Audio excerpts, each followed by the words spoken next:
মই আসলতে মোৰ জন্মদিন হল 1 ফেব্ৰুৱাৰী কিন্তু যেতিয়া মই কামৰূপ একাডেমি স্কুলত পঢ়িছিলো মেট্ৰিক দিয়াৰ আগতে আমাৰ সকলো বেটছৰে জন্মদিন ছাৰে 1 এপ্ৰিল লিখি দিছিল সেইকাৰণে চৰকাৰী কিতাপ কাগজত মোৰ জন্মদিন 1 এপ্ৰিল থাকে বিহালী ইলেকশ্যনৰ সময়ত মই কৈছিলো যে ভাল দিনত আহি মহিলা উদ্যমিতা আঁচনিখন আৰম্ভ কৰিম আজি কেইবা হাজাৰো প্ৰায় 22-23 হাজাৰ মহিলাক বিহালী সমষ্টিত আমি মহিলা উদ্যমিতাৰ 10,000 টকাকৈ বিতৰণ কৰিম বাকি সমষ্টিবিলাকতো আমি এনেকুৱা একোটা অনুষ্ঠান আয়োজন কৰিম মই সকলো মন্ত্ৰী বিধায়কক কৈছো যে মোৰ পৰা একোটাকৈ ডেট ল'ব লাগে আৰু হেনেদৰে আমি সমষ্টিবিলাকত গৈ মহিলা উদ্যমিতা আঁচনিৰ ধন বিতৰণ কৰিম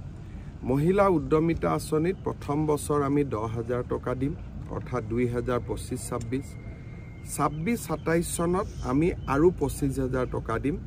12,500 বেংকৰ পৰা আমি লৈ দিম 12,500 আমি দিম আৰু সুদ দিব নালাগে তৃতীয় বছৰত আমি 50,000 টকালৈকে আমি মহিলাসকলক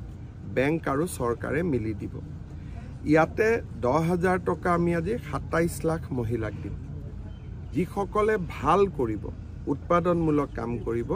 তেওঁলোকক আমি 25,000 টকালৈকে নিৰ্বাচিত কৰিম 25,000 টকাটো যোনে ভাল কাম কৰিব তেওঁলোকক আমি 50,000 টকালৈ নিৰ্বাচিত কৰিম কিন্তু প্ৰথম 10,000 টকাটো আমি সকলো আইমাতৃক 27 লাখ গাঁৱৰ 3 লাখ চহৰৰ আমি সকলো আইমাতৃক দিয়াৰ বাবে সিদ্ধান্ত লৈছো স্বাস্থ্য মেলা আপুনি উদ্বোধন কৰিব আজি দুটা আৰু ভাল কাম হ'ব এটা হ'ল অসমত প্ৰতিটো ৱাৰ্ডতে ভিচিডিসি আমাৰ স্বায়ত্তশাসিত জিলা পৰিষদৰ সমষ্টি গাঁও পঞ্চায়ত আমাৰ পৌৰসভা প্ৰত্যেক ৱাৰ্ডতে আমি একোখন স্বাস্থ্য মেলা কৰিম তাৰো শুভাৰম্ভণি হ'ব আজি আৰু এটা আমি নতুন কাম কৰিম সেইটো হ'ল আজিৰ পৰা ধান ক্ৰয় কৰিলে চৰকাৰে অতিৰিক্তকৈ 250 টকা দিব তাৰ মানে 2550 টকা 1 কুইণ্টলত পাব আৰু সেই ধৰণে আজিৰ পৰা আমি সৰিয়হত 500 টকাকৈ বেছিকৈ দিম অৰ্থাৎ এতিয়া আমাৰ যুৱক যুৱতীসকলে সৰিয়হ চৰকাৰক বিক্ৰী কৰিলে 6,450 টকা পাব এই দুইটা আঁচনি আজি আমি বিশ্বনাথ জিলাতে আৰম্ভ অত্যাধুনিক আৱৰ্ত ভৱনৰ আপুনি প্ৰথম অতিথি এটো মই এনেকুৱা আপোনালোকে সাৰ্কিট হাউসটো দেখিছে আৰু এনেকুৱা সাৰ্কিট হাউস আমি অসমৰ প্ৰত্যেকখন জিলাতে বনাব গৈ আছো